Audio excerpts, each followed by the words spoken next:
Sejam todos bem-vindos a mais um encontro de estudos desse grupo, do grupo de estudos Sueli Caldas Schubert, que faz o estudo das obras do benfeitor Manuel Filomeno de Miranda, pela psicografia abençoada de Divaldo.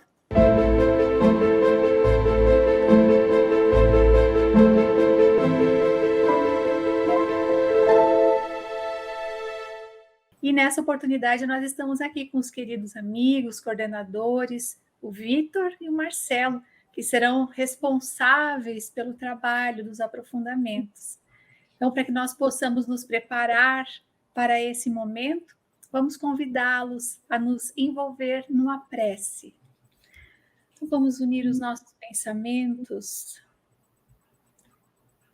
agradecidos, Mestre Jesus, por mais uma oportunidade que o teu amor nos oferta.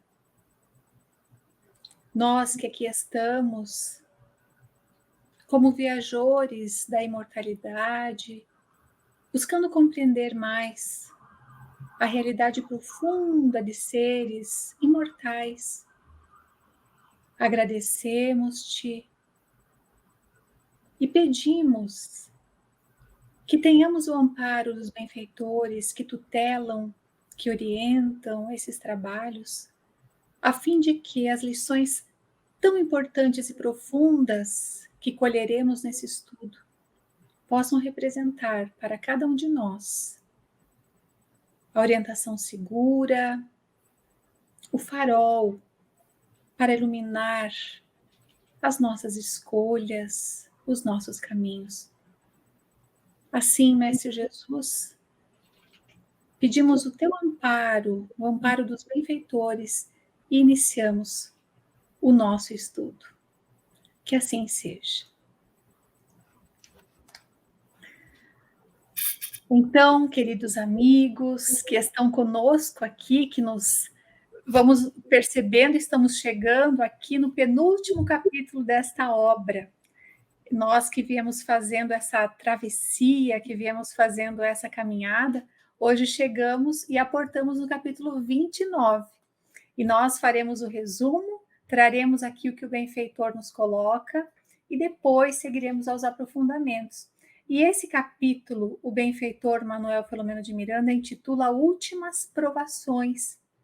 E ele inicia o capítulo fazendo uma referência que a respeito das apreensões que estavam presentes novamente em Dona Artemis, que com respeito a expectativas que ela tinha de notícias que viriam talvez afligentes daquilo que estava acontecendo com sua filha, embora a fé robusta que ela carregava e que exornava o espírito da família Ferguson nesta altura dos acontecimentos. Então, as recordações que ela tinha, que Dona Artemis fazia da filha, a filha querida, elas eram sempre recordações de bastante melancolia, de tristeza, porque relembravam dos resgates dolorosos, sem que ela houvesse fruído, que ela tivesse experimentado as alegrias inocentes da juventude. E as lembranças que ela carregava eram sempre do longo martírio pelo qual a filha passava. Então, pensava ela no sofrimento que agora ela deveria estar experimentando, porque a filha estava ali, como nós vimos no capítulo anterior, sendo colocada naquela colônia, em virtude da hanseníase que retornara.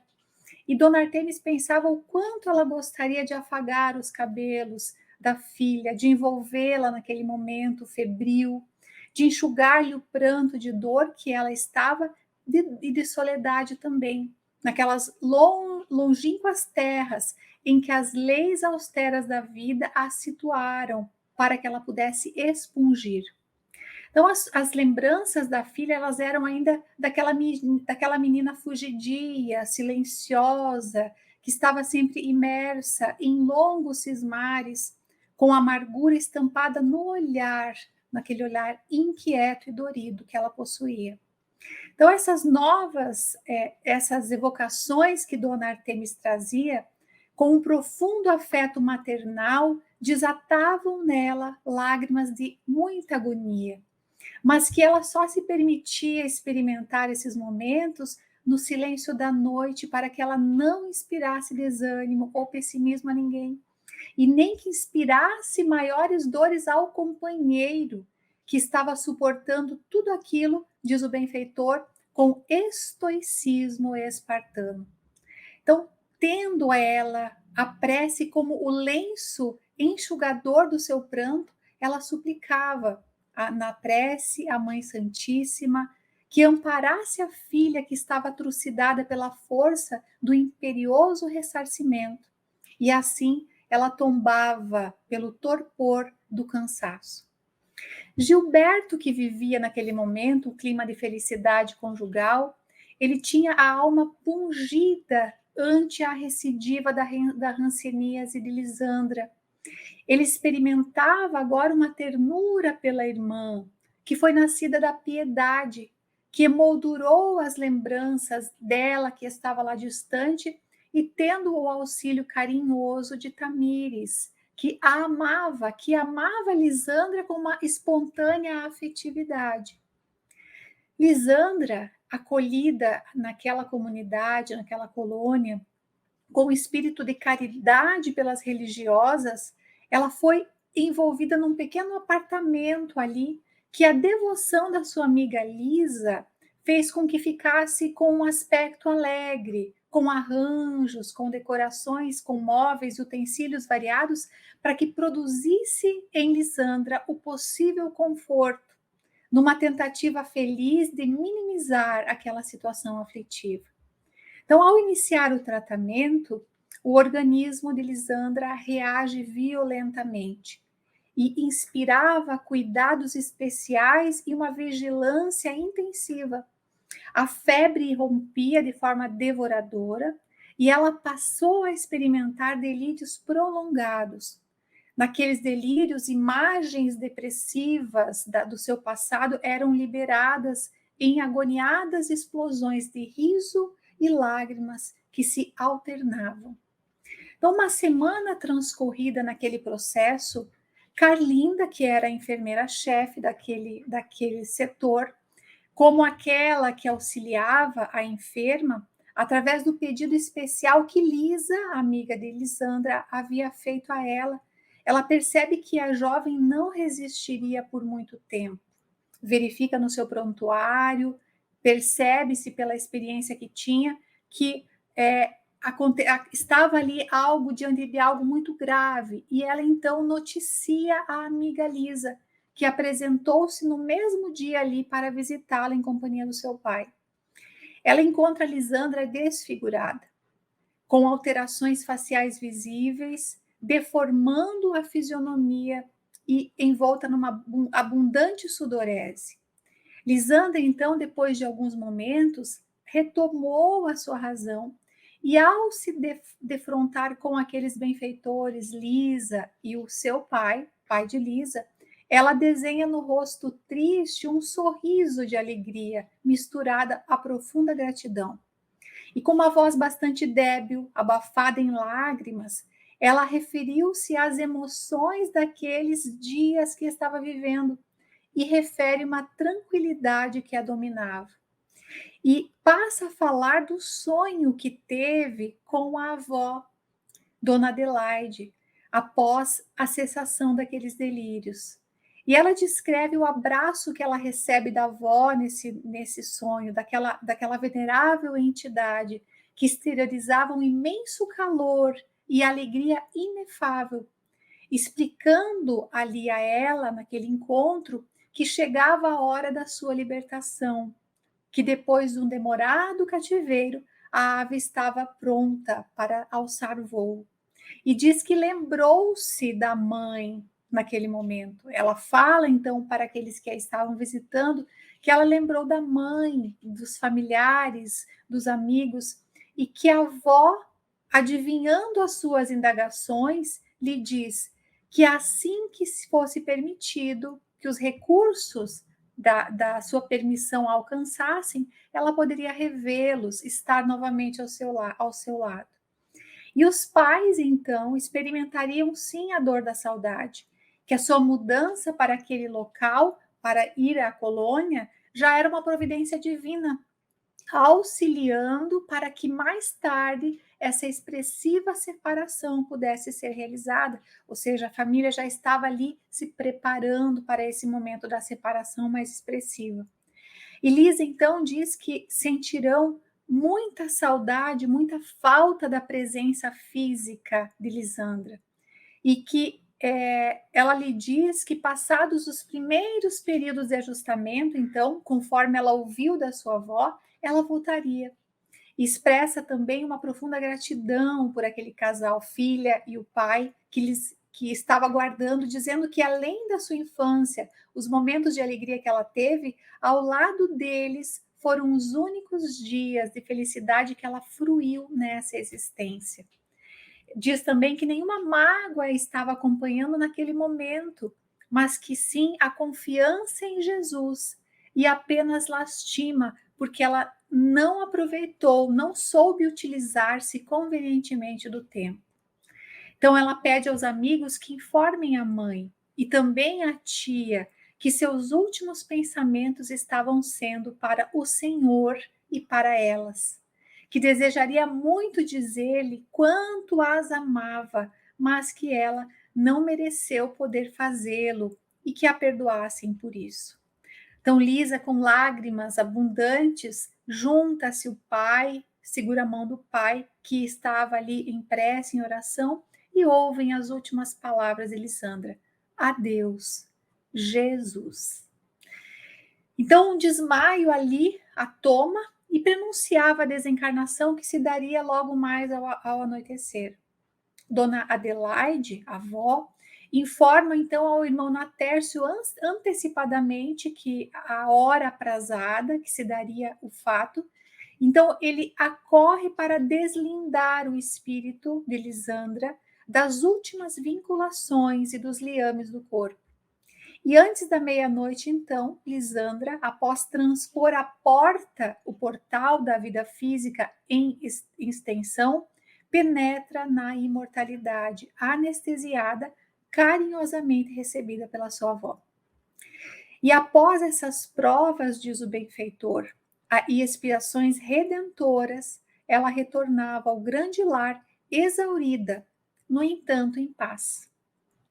Diz o benfeitor Manuel Filomeno que aquela antiga dama que abusara do corpo e da posição social experimentava agora os choques do retorno e que ela superou as exigências que ela mesma elaborou para si, cumprindo todos os trâmites do processo libertador. E como a humildade e a resignação assinalaram os últimos meses da sua existência, ela pôde transubstanciar as energias, o fluido vital e receber daqueles operosos benfeitores da técnica da desencarnação um valioso concurso espiritual, tendo sido então dispersados convenientemente os fluidos mais densos que poderiam servir ali de pasto, diz o benfeitor, à vampirização dos parasitas espirituais que habitam as necrópolis. E também, graças a essa mudança de atitude mental que se operou em Lisandra, os inimigos e perturbadores que teimavam por manter a constrição obsessiva e que competiam a ela liberar-se, afastaram-se naturalmente na cessão do tempo. Também faz parte dos cuidados de Dona Adelaide junto a Natércio a colocação de 2 vigias que se revezavam no apartamento da enferma, resguardando-a dos malfeitores desencarnados, e que concluía-se então com êxito, após grandes esforços de parte a parte, o caso Rafael Lisandra na sua primeira etapa.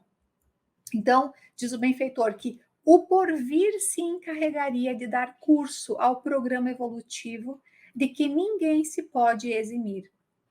Porquanto, diz ele, é da lei o impositivo do crescimento e da felicidade, embora os estágios espontâneos que cada criatura prefira nas instâncias de harmonia ou de dor, de felicidade ou desdita, de luz ou de sombra.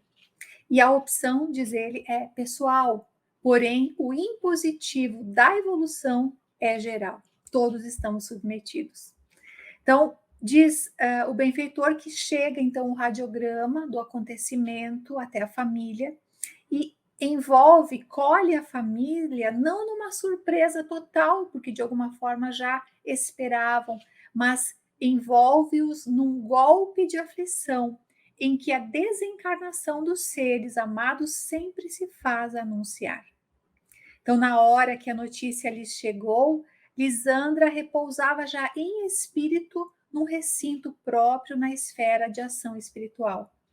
Epifânia, Dr. Armando e Cândido foram também notificados e compareceram na noite seguinte ao lar, visitando então, que estava visitado naquele momento por uma inevitável provação. Mas nós vemos aqui que Lisandra, então, recolhida na instância espiritual, envolvida pela avó, ela ali, sob os cuidados, ela naquele momento, então, passa a receber esse cuidado da avó, mas os amigos visitando a família, envolvendo a família também em carinho, naquele momento, mesmo com amargura na face, diz o benfeitor, a família se apresentava com as disposições da fé espírita que a todos lenia e sustentava. Ela diz ali, o benfeitor, que Dona Artemis, sempre nobre, solicita aos amigos que a visitam, então, que fizessem um culto de gratidão ao Pai e de intercessão pela filhinha sempre viva. Assim, o irmão Martins, que acompanhava ali os amigos, e Ermelinda, conduziram a prece e a leitura do Evangelho, que foi produzindo uma psicosfera salutar de dulçurosas vibrações de harmonia nos espíritos que estavam contritos. E nesse momento, então, Natércio, em uma psicofonia espontânea, por Epifânia, adicionou comentários formosos sobre o capítulo que havia sido lido, de deixar aos mortos o cuidado de enterrar seus mortos, e referiu-se com terna alegria ao primeiro dia de Lisandra no Grande Lar, após aquela travessia difícil, de que ela recolhia agora abençoados resultados mediante um justo repouso que ela desfrutava. E ela então orienta ali, ele então orienta a família através da psicofonia, que se mantivesse num clima de confiança e ternura, porque isso auxiliaria na readaptação de Lisandra e no posterior despertamento, a fim de que ela pudesse prosseguir os compromissos que lhe faltavam cumprir. E então despedem-se com informes de ternura também de Dona Adelaide, e em que encerra ali a preleção. E o irmão Martins novamente encerra aquele ato de fé. O ar balsâmico da natureza estava saturado de sutis energias refazentes que precediam do mundo espiritual. E em dias após, então, Dona Artemis redige uma missiva de reconhecimento profundo e comovedor, com gratidão e afeto a Elizabeth e familiares, pelo quanto haviam contribuído para diminuir as penas da filha. E encerra, então, Manuel Filomeno de Miranda o capítulo, dizendo que a correspondência afetuosa estimulou ali a enfermeira a detalhar os últimos dias da amiga que ela vivenciara, que ela observara, narrando os seus desejos e recomendações em um documento de expressiva fé cristã, moldado na forja do amor e da certeza da vida em triunfo. E é assim que o benfeitor encerra esse capítulo tão emocionante, e com essa emoção nós vamos passar para o aprofundamento dos nossos amigos. Cumprimento a todos que estejam nos assistindo, nos ouvindo. Envio o meu abraço super carinhoso. Agradeço também a nossa Ângela pelo resumo, né? E vamos traçar algumas considerações, fazer assim uma espécie de uma tabelinha. A gente vai falar alguma coisa e o Marcelo vai concluir sobre o mesmo tema que eu vou abordar, extraído desse capítulo 29, o penúltimo capítulo, chamado da desencarnação, né? Novas propostas. E vamos falar a respeito da desencarnação da Lissandra, que ela, ao saber da recidiva, ela sonha, conforme a Ângela nos comentou, com a sua avó, que lhe diz a respeito do momento da sua futura libertação, já que o corpo físico da Lissandra não suportara mais a medicação, e ela, depois de uma semana de intensos sofrimentos, ela desencarna. E que Natércio promove o desligamento das últimas vinculações do corpo físico e Dona Adelaide recebe Lissandra espiritualmente. E assim, dessa maneira, conforme a gente lê no capítulo, Manuel Filomeno fala uma coisa interessante. Concluía-se com êxito, após ingentes esforços de parte a parte, o caso Rafael Lissandra.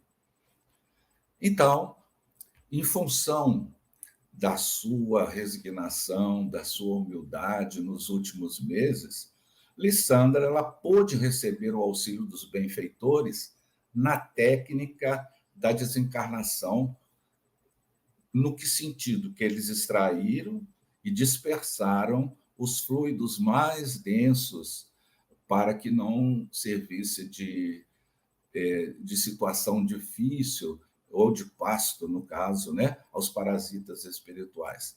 Então, como que a gente vai trabalhar essa questão? A doutrina espírita ela é muito farta em discorrer sobre esse tema, a desencarnação, o processo desencarnatório, e a gente percebe nos livros da codificação, o Livro dos Espíritos, no capítulo 3º da segunda parte, quando Kardec vai trabalhar da volta do espírito, quando a vida corpórea é extinta, na sua vida espiritual, ele vai trabalhar isso. No livro Céu e Inferno, na segunda parte, no capítulo chamado O Passamento, Leon Denis, no livro Depois da Morte, na sua quarta parte, e isso sem falar de toda a coleção de Manuel Filomeno de Miranda, de André Luiz, em que esse assunto, como esse que nós estamos estudando, menciona e traz assim elementos de ponderação a respeito da desencarnação. Então, vamos começar a diferença entre morte e desencarnação. Né? Então, morrer não significa desencarnar. A morte é um fenômeno, vamos dizer assim, biológico, é uma ocorrência inevitável. Todos nós iremos passar por esse processo e já passamos inúmeras vezes e vamos passar outras tantas. Então, significa o término de uma etapa física quando se interrompe o fluxo vital que se origina do ser espiritual, ampliando a sua atividade enquanto encarnado. E a desencarnação é a libertação do corpo, somático, no caso, né, por parte do espírito. É quando o espírito já não tem nenhuma vinculação.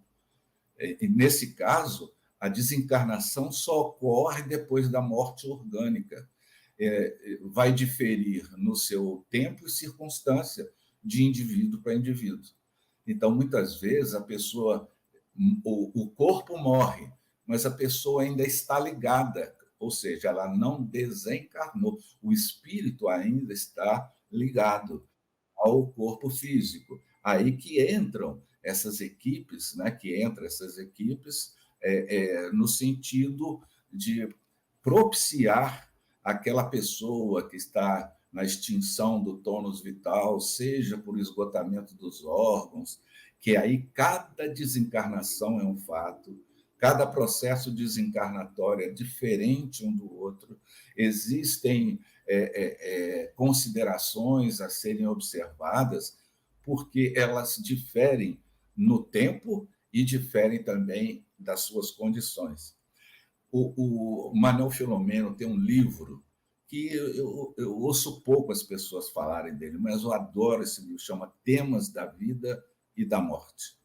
Ele começa dizendo, no capítulo vinculado às questões da desencarnação, ele diz o seguinte: a morte deve merecer estudos e reflexões por parte de todos os homens mergulhados nas correntes da vida. Então, essas reflexões, esses estudos, muitas vezes a gente traz aquele ranço de não tratar desses assuntos com medo do processo desencarnatório ocorrer e de ficar sabendo de algo que nos atemoriza. Mas a gente tem que conhecer esse processo que a gente vai passar e se munir daquelas situações que nos propiciem leveza no enfrentamento dessas situações, auxiliando essas equipes que trabalham no processo de desligamento. Então, ele vai falar assim, ó, assim, para morrer e logo desencarnar e libertar-se, é necessário ter merecimento. Ele já começa assim. E a gente conclui de uma situação, tal vida será tal morte. De acordo com o que se viveu, será o seu processo desencarnatório. Quando ele fala essas questões, há uma situação que a gente deve trabalhar, né, assim, de antemão, que todos os processos de desapego e renúncia, não sei se talvez o Marcelo vai ampliar isso, a gente deve se preparar nesse sentido do conhecimento da vida espiritual, para que a gente vá se desimpregnando das sensações que nos vinculam ao plano material. Eu tenho certeza que o Marcelo vai dar uma polida nessa nossa observação.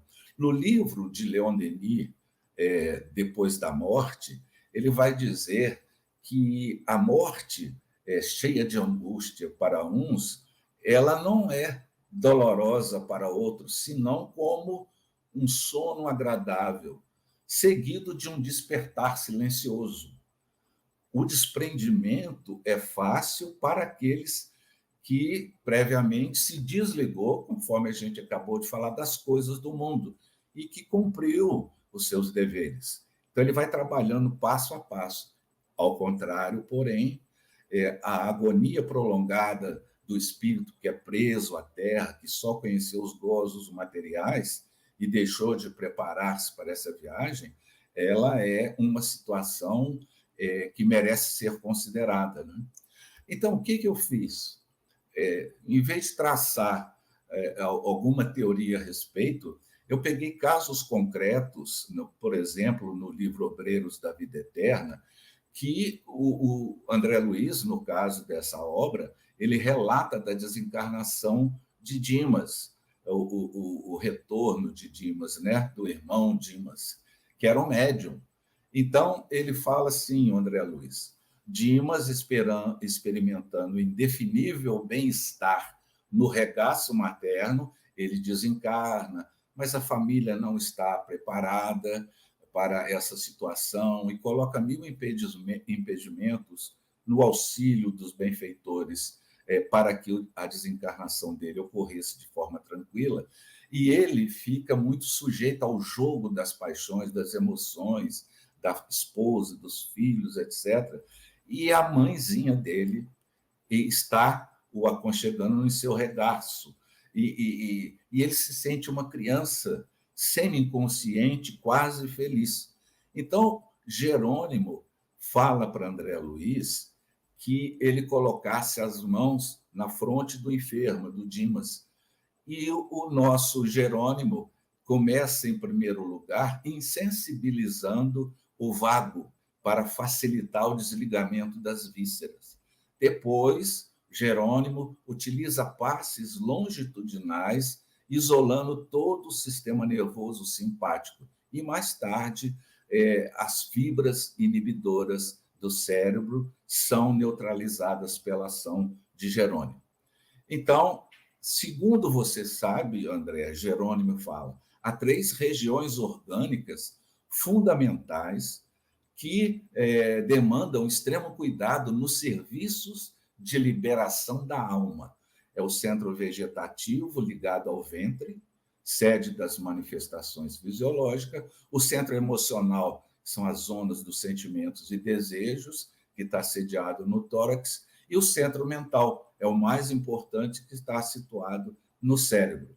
Então, à medida que ele vai fazendo as suas aplicações de passes, né, ele continua a falar, opera sobre o plexo solar, desatando laços que localizavam as forças físicas. E André Luiz percebe que sobre o plexo solar, uma substância leitosa extravasa do umbigo, pairando em torno, como se fosse uma névoa. E, nesse momento, os membros inferiores esticaram-se com sintomas de esfriamento. Continuando Jerônimo sobre o tórax, relaxou os elos que mantinham a coesão celular no centro emotivo, operando determinada área do coração, que passou a funcionar desreguladamente. Nova cota de substância leitosa desprendia-se do corpo, do epigastro até a garganta. Então, ele vai falando, vai fazendo esse trabalho e vai conversando com o André Luiz, né? Alcançar o coma. Então, nessa parte, o espírito, apesar de estar vinculado ao corpo ainda, ele estava sendo trabalhado para o desligamento. A última etapa era o coma. Concentrando todo o seu potencial, Jerônimo quebrou alguma coisa e uma brilhante luz violeta dourada desligou-se da caixa craniana e absorvendo imediatamente aquela vasta porção leitosa que havia se acumulado sobre o seu corpo, né? Então, essa chama transformou-se em maravilhosa cabeça e em tudo igual ao corpo do amigo, né? É o perispírito que foi sendo aglutinado através daquela chama violeta dourada, né? E à medida que essa chama ia ficando mais de acordo com o trabalho realizado do Jerônimo, alguma coisa, e isso vai transformando o perispírito na cópia seria o contrário, imitando o corpo, e Dimas, desencarnada, levou-se alguns palmos acima de Dimas cadáver, continuando ligado pelo laço do cordão prateado, que posteriormente, foi liberado. Então, ele vai falar assim, que através desse cordão, André Luiz teve a nítida sensação de esse laço do cérebro morto ao cérebro vivo, o desencarnado, né, o Dimas, absorvia os princípios vitais restantes do campo fisiológico. Então, ele, nessa situação, quando o apêndice prateado, ele percebe que era uma via artéria fluídica, era uma artéria fluídica que sustentava essa vinculação ainda, ele não foi cortada. Quando é retirada essa via de intercâmbio, imediatamente o cadáver inicia rapidamente um processo de sinais de decomposição. E Jerônimo inclina-se piedosamente sobre o cadáver, espiritualmente falando, aberto para a inumação, né? E que todo mundo queria olhar, costume, né? Era costume, e através de passes magnéticos retira esses resíduos de vitalidade, dispersando-os em seguida para a atmosfera comum. E ele diz aqui, é um processo indescritível na linguagem humana por falta de comparação analógica. Então, isso seria, eu peguei esse caso para ver como que os espíritos trabalhavam, né? É evidente que quem vai ler o livro vai perceber que Dimas teve uma desencarnação, e tem outros casos que eu vou abordar aqui, que seria mais rápido, né? Seria o da Adelaide, que é o oposto. Adelaide, porque esse livro, Obreiros da Vida Eterna, é um curso que André Luiz vai fazer com outros companheiros na crosta terrestre para a desencarnação de cinco espíritos, né, que seriam retirados da Terra em função do seu processo de desencarnatório. E cada um deles é um caso. Então, seria interessante que a gente pudesse ler isso. Mas o caso da Adelaide é mais interessante ainda, porque é uma criatura que, dentre todas elas, essas 5, era a mais evoluída. E ela era uma diretora, vamos dizer assim, era espírita, era uma diretora de um colégio, vamos dizer, de uma obra que atendia a infância desvalida.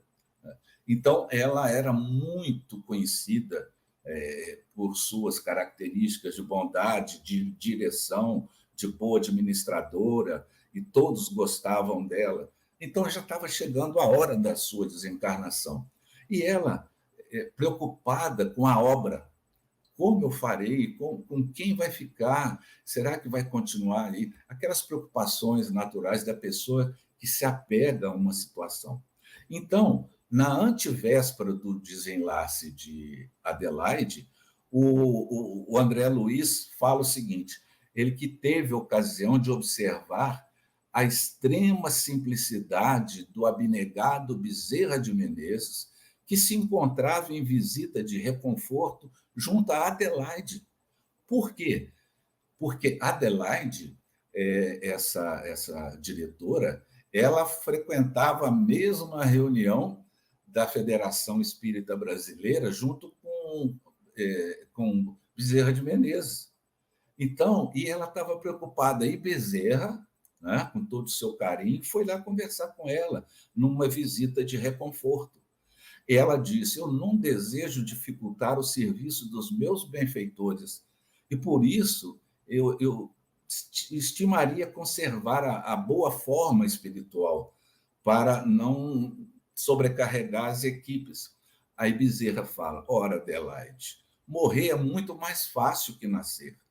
Para organizar na maioria das circunstâncias, são precisos geralmente infinitos cuidados. Agora, para desorganizar, basta um leve empurrão.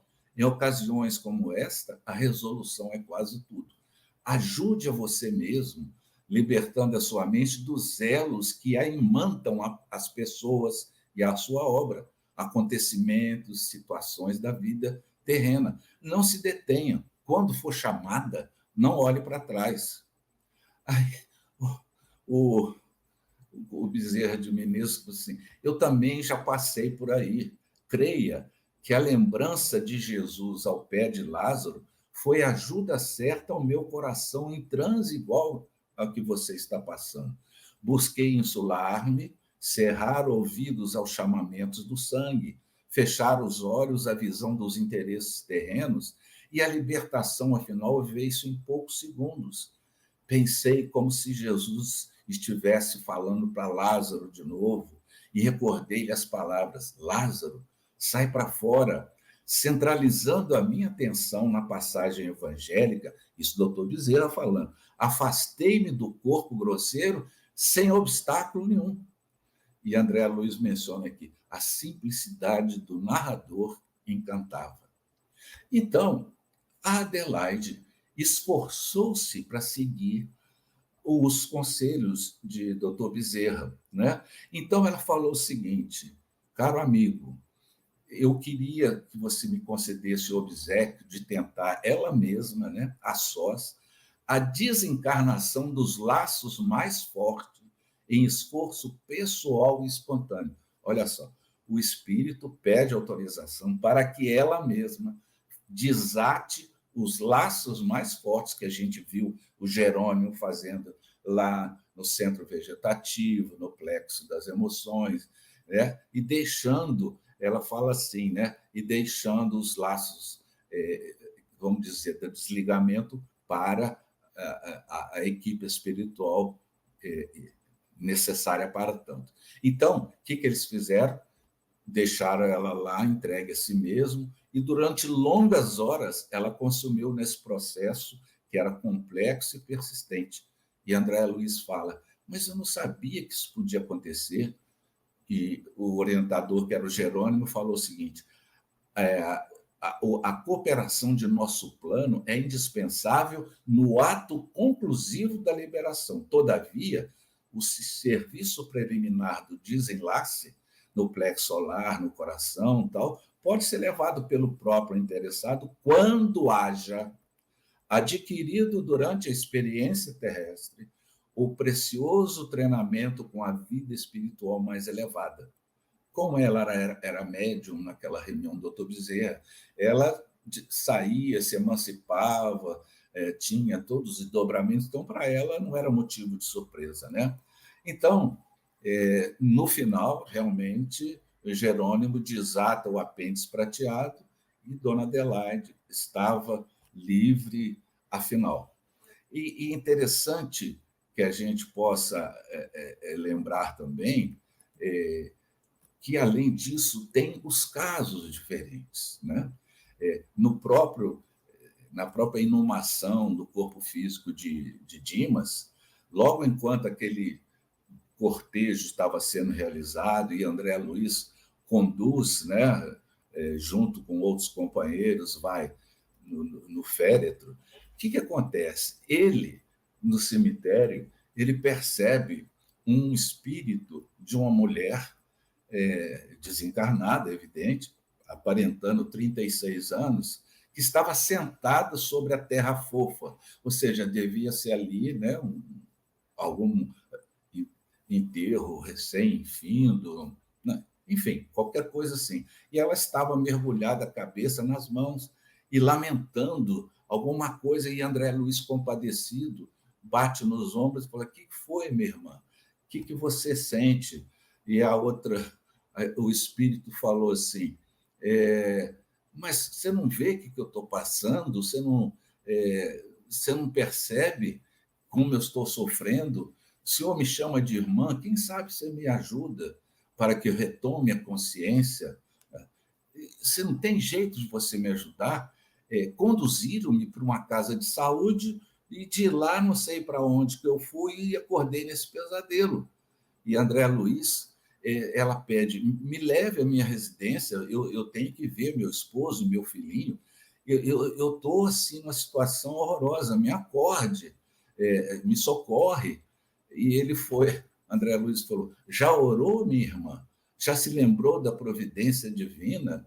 E o espírito: não quero padre, não quero um médico, eu não posso morrer, eu tenho compromissos ainda.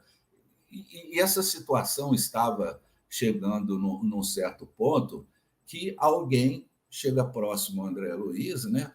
Fala: meu amigo, não se aflija, eu compreendo a sua estranheza. Deve ser a primeira vez que você frequenta um cemitério como este.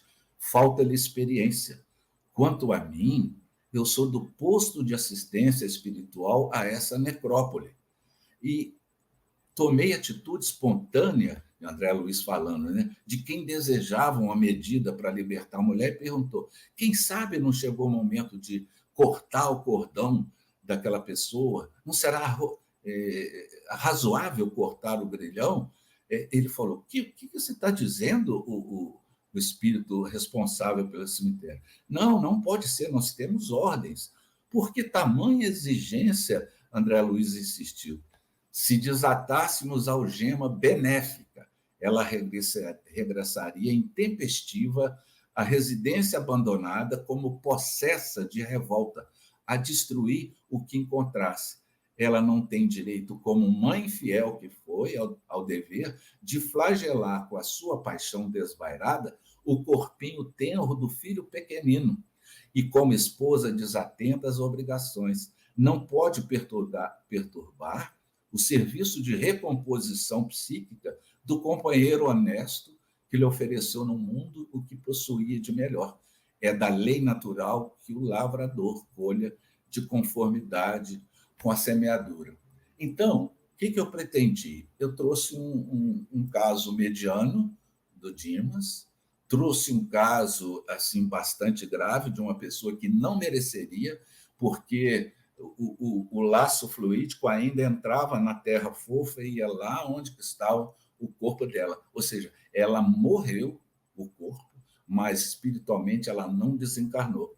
E trouxe o caso de Adelaide, que seria para nós assim aquela lembrança doce e suave. O próprio Divaldo, se não me engano, já falou em algumas palestras como foi a desencarnação de Bezerra de Menezes, quando ele lembra, né? Sai para fora, Lázaro, Jesus falando, e ele evoca essa reminiscência, e nessa situação dele, Bezerra de Menezes, foi fácil se alijar de qualquer situação de desapego, de liame, porque era natural nele a atitude do desprendimento da situação. Não é? Então, eu creio que com esses três enfoques, o Marcelo terá condição de ver aí a questão do merecimento, né? do que a doutrina espírita nos fala a respeito dessa preparação. Então, nessa condição, eu passo ao querido amigo Marcelo a continuidade aí das reflexões dessa noite. Vitor, muito obrigada pela sua contribuição fantástica e como esse livro casa perfeitamente com esse capítulo, né, que Sim, você trouxe. Fantásticos esses casos, são um verdadeiro mergulho nesse processo da desencarnação. Obrigada por você ter nos lembrado dele. Agora sim, Marcelo, agora é com você. Muito obrigado, Vitor e Ângela. Ângela, pelo belíssimo resumo, e Vitor, com essas explicações, nos trazendo a lembrança destas páginas. Eu ficaria aqui escutando o Vitor por mais um pouquinho, porque muitos trechos que ele mencionou nós não lembrávamos, e ele foi trazendo. Eu falei assim, meu Deus, é verdade. A complexidade, ao mesmo tempo a beleza com que esta doutrina nos mostra todo um mecanismo que nos escapa a capacidade de entendimento. E nestas situações, mesmo dolorosas, que a dona Artemis, junto com a sua filhinha Elisandra e toda a família Ferguson estão passando neste penúltimo capítulo, nessas últimas provações, nós mais do que nunca percebemos como é importante se aprofundar não só no estudo intelectual desta doutrina, mas na vivência dela, não trazendo de uma forma mecânica, memorizada, mas na vivência constante, para que nós possamos, nestes dias finais, nesta atual existência na Terra, conseguirmos com mais leveza passar deste umbral, desta passagem daqui para o lado de lá. Uma das partes que mais me chamou a atenção, e se eu pudesse talvez não necessariamente pegar um gancho nas falas do nosso Vitor, porque ele foi magnífico trazendo os exemplos. Eu vi logo no comecinho do capítulo, quando a dona Artemis fala, quando a dona Artemis, melhor dizendo, faz uma prece endereçada à Mãe Santíssima. É ela que naturalmente estava experimentando as dores, porque já percebia que a sua filhinha estava nos momentos talvez finais, e lembrava de quando era ainda mais jovem, nas suas situações, ensimesmada com as suas coisas, em todas as características que a própria personalidade da nossa Lisandra marcaram a sua existência, com as questões das dores, com a mudança ao dar-se conta desta doutrina espírita, apesar das dores, apesar das provações que acometeram toda a família Ferguson, nós podemos talvez mencionar no capítulo 27 do livro O Problema do Ser, do Destino e da Dor, quando trata da revelação pela dor, como é importante o conhecimento de tudo isso que o nosso Vitor trouxe. E Leon Denis vai falar que é principalmente perante as questões relacionadas ao sofrimento que vão nos mostrar verdadeiramente a eficácia de uma crença que seja robusta, muito poderosa, assente em bases insofismáveis e, ao mesmo tempo, nos convidando ao exercício do sentimento, nunca nos negando as bênçãos do sentimento. Porque que consolações poderiam, talvez, as doutrinas do nada, nos chegar, nos bater à porta nestes momentos? O que nós poderíamos dizer? Há um pai, há uma mãe que está diante do caixão do seu filho, que nunca mais vão ver aquela criança. Como é que nós conseguimos, talvez, e lendo, relendo este capítulo, nós percebemos a grande mudança, porque quem acompanhou esta obra, do primeiro capítulo até este penúltimo destas últimas provações, nós vamos ver um grande salto quântico que toda a família, embora alguns que ali pertencem, já com sua bagagem moral, como a dona Artemis, a sua cunhada, mas os outros, o marido, o filho, a filhinha Lisandra, ainda titubeando nas situações ainda muito ligadas às questões do passado. Que salto quântico tão importante para que eles possam, apesar das dores, introjetarem estes ensinamentos que o Cristo nos propõe e que as páginas da doutrina espírita nos mostram, falando que a revelação pela dor, não dor como castigo, mas como uma proposta educativa. Porque a dor, então, neste sentido, não é apenas um critério por excelência das nossas vidas. Ela vai ser o juiz que vai pesar o nosso caráter, a nossa consciência, e vai dar, de uma certa forma, a medida verdadeira da grandeza do espírito humano. E, nesse sentido, lógico que a melhor doutrina vai ser aquela que nos vai enxugar as lágrimas, nos vai confortar, vai trazer este quinhão de lágrimas que pertence ainda à humanidade, mas vai fornecer meios para estancar estas lágrimas, apesar das dores, da saudade, muito naturais. Vai ser por esta dor que nós vamos ter a segurança absoluta de que um dia o sol vai brilhar para toda a humanidade, que os amores irão se reencontrar, que a verdade vai nos mostrar tudo que hoje talvez parecesse tão obscuro. E o nosso Leon Denis, nesta obra magistral, vai nos formar, vai nos trazer que o universo não é simplesmente um sistema material, uma espécie de circuito fechado, com forças caprichosas, totalmente cegas, aleatórias, porque senão nós estaríamos absolutamente sujeitos a essas fatalidades odiosas que nos esmagariam totalmente. Se não há no universo nem consciência, como diz Leon Denis, nem justiça, nem bondade, então a dor não teria sentido de existir. Qual seria a finalidade, a utilidade? Como é que nós poderíamos seguir vivendo minimamente com as nossas vidas neste plano, neste país de prova, nesse mundo de provas e expiações? Só nos restaria, então, o silêncio, o coração completamente despedaçado, nestas situações onde seríamos talvez marionetes.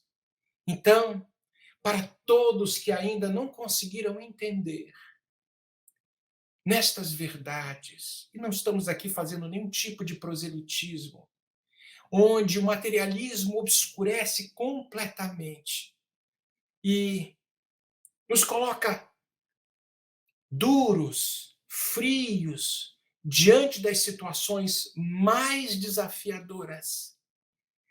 Como poderíamos, talvez, ter solução? Não, de maneira alguma.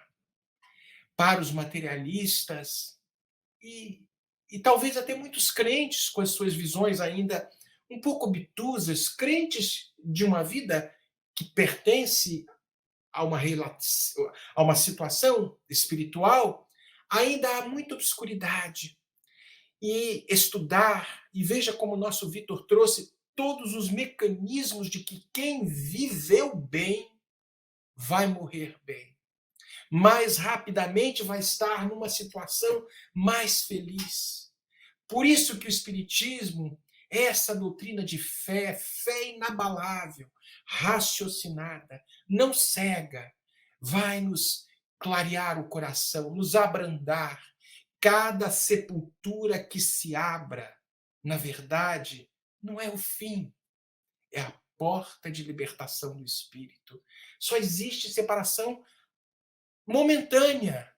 Sabemos que estas almas que momentaneamente nos deixaram, isto é momentâneo, como no sono e na mediunidade podemos ter prova absoluta de que eles seguem vivendo. Muitas vezes com notícias, com minúcias absolutamente impossíveis de serem conhecidas por estes médiuns que se manifestam e nos trazem a prova cabal de que a vida continua, de que isto é apenas um lapso. A lei dos destinos, Leon Denis nos fala que a alma liberta, então vê claramente o seu destino, que é a ascensão para os planos mais altos, para a mais alta sabedoria, para uma luz que hoje não possuímos. Então vai desaparecer todo medo, todo pavor, o medo do desconhecido, e haver, em vez de nós recearmos com as questões do futuro, o espírito vai se dar conta das alegrias, das certezas eternas que o esperam na proclamação de uma nova vida ética, moral, justa, correta, enquanto estamos na escola que se chama Terra, numa confiança no futuro. E aí vão multiplicar-se as forças, porque vamos perceber, apesar das dores, a dona Artemis dando grande prova de sabedoria. A nossa Lisandra, sabendo das suas situações, nos seus agradecimentos finais, sabendo que estavam chegando os momentos finais, a sua vozinha trazendo, vai chegar a libertação, a ave que vai libertar-se. Isto é belo demais. Eu me lembro da poesia de Castro Alves, na obra Parnaso do Além-Túmulo, através da psicografia do nosso Chico, e ele vai falando, é uma poesia bela, grande, eu sei só de memória algumas poucas estrofes, que ele fala, Marchemos é o título, né? Há mistérios peregrinos nos mistérios dos destinos que nos mandam renascer, da luz do Criador nascemos, múltiplas vidas vivemos para a mesma luz volver. Buscamos na humanidade as verdades da verdade, verdades com V pequeno, da verdade com V grande, sedentos de paz e amor, e em meio dos mortos-vivos somos míseros cativos da iniquidade e da dor. É a luta eterna e bendita em que o espírito se agita na trama da evolução, oficina onde a alma presa forja a luz, forja a grandeza da sublime perfeição. E segue a poesia nos mostrando, e ele diz, marchemos. Então esta justiça que executa por si mesma, sem intervenção alheia, abrangendo cada indivíduo, como também todas as coletividades, porque as coletividades serão o resultado de cada indivíduo mais aperfeiçoado. E o nosso Leon Denis vai nos trazer também que o que chamamos de mal, mal com L, ofensas, traições, assassinatos, vão determinar nos culpados um estado de alma que os entrega aos golpes dos infortúnios e da desdita, mais cedo ou mais tarde, na medida que, proporcionada a gravidade dos seus atos, Leon Denis fala desta forma, ou seja, seremos responsáveis pela semeadura que estamos fazendo nos dias atuais. E esta lei é imutável. E antes de mais nada, é uma lei de equilíbrio nas falas, na palavra de Leon Denis. E aí, desta forma, estabelece-se, então, uma ordem no mundo moral, na mesma forma que as leis da gravitação universal, do eletromagnetismo, destas leis que equilibram o mundo físico, mostram-se vigentes, coerentes também no mundo moral. E aí este mecanismo passa a ser, ao mesmo tempo, ele simples nas questões pequeninas, mas grandioso, porque o Criador é infinitamente bom e justo e coordena no micro e no macro da mesma forma, e mesmo e tantas vezes necessário são estas ferramentas que chamamos dor, para que aos poucos o espírito se dê conta de que não mais pode fazer isso ao próximo. E a gente vê isso no Evangelho segundo o Espiritismo, no capítulo 17, quando Lázaro nos traz a equidade diante do fenômeno chamado dor. Ricos, pobres, ignorantes ou instruídos, todos nós sofremos por esta situação, para que nenhum de nós se julgue isento da experiência chamada dor, não praticando mal ao próximo. O homem que se dá conta, o indivíduo que se dá conta disso, passa a viver mais tranquilo, apesar das injunções do sofrimento que ainda batem na porta dele. Como que, trocando de lado, agora na posição de vítima, eu possa, entendendo de que há um termo para o sofrimento, vestir as sandálias da humildade e seguir em frente com a certeza absoluta de que Deus não cria a dor, nós a criamos, para que neste desajuste vibratório dentro do próprio espírito possamos nos reorganizar e perceber que o Pai nos espera de braços abertos para que esta grande caravana nunca mais se aparta.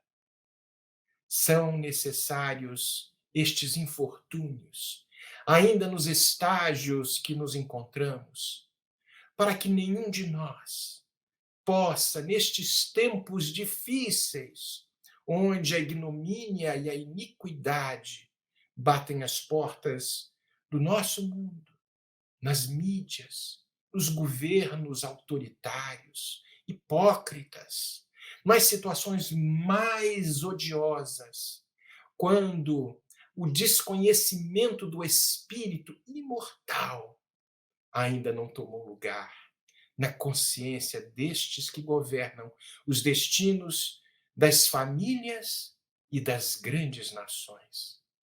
É por isso que, nestas últimas provações que talvez cada um de nós estejamos passando, nestes tempos onde as tristezas se confrontam com as guerras que jamais poderíamos imaginar, as guerras no macro, mas que formaram-se inicialmente no micro, nas famílias, alterando o curso das vidas, nessas existências de luta, nos resgates, nas reparações, tudo possa se ajustar. E nós, de alguma forma, dando-se conta de que Deus é infinitamente bom e justo, jamais pratiquemos o mal.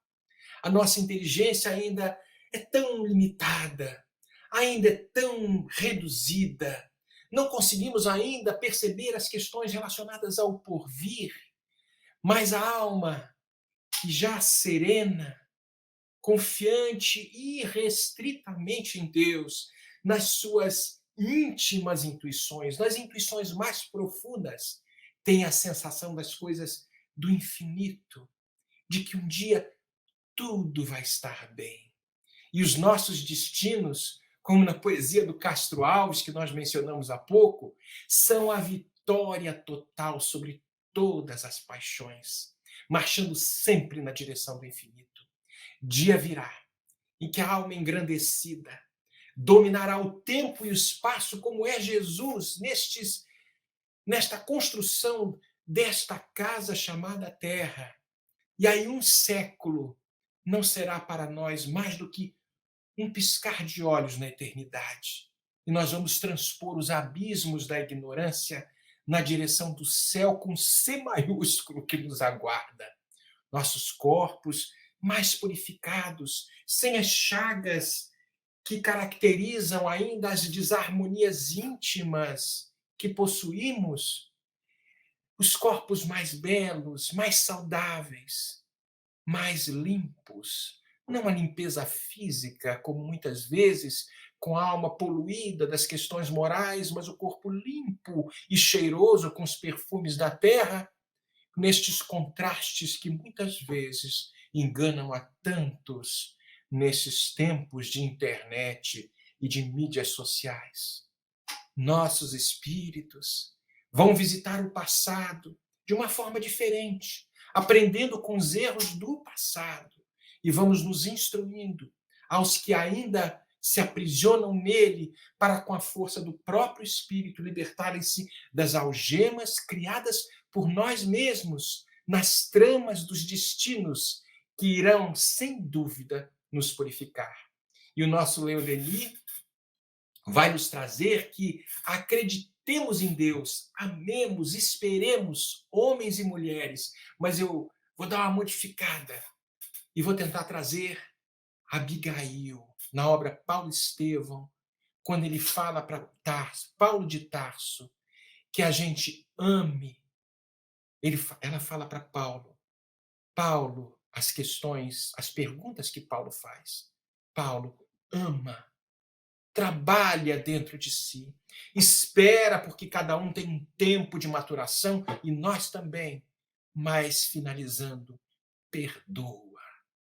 Perdoa e segue, para que um dia a onisciência divina que nos programou, o Espírito para a glória solar, nos propiciando todos os mecanismos para que nós possamos nos libertar deste passado e nos declararmos de alto e bom som que nós seguimos Jesus Cristo.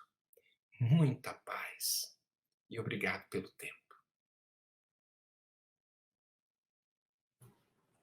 Nós é que agradecemos, Marcelo, esse brilhante raciocínio. Vocês hoje trouxeram acredito que todos aqui estamos vendo os comentários dos amigos, todos tiveram essa mesma percepção, né, da profundidade, da beleza e quanto vocês conseguiram nos envolver, porque essas reflexões todas são tão oportunas que o Vitor nos trouxe sobre os processos desencarnatórios, o que você nos trouxe sobre esse caminhar, essas escolhas que são individuais, mas como diz o benfeitor Manuel Filomeno de Miranda, nós podemos, enquanto espíritos, escolhermos avançar na harmonia ou estagiarmos nas sombras, mas é da lei que todos nós caminhemos em direção à felicidade.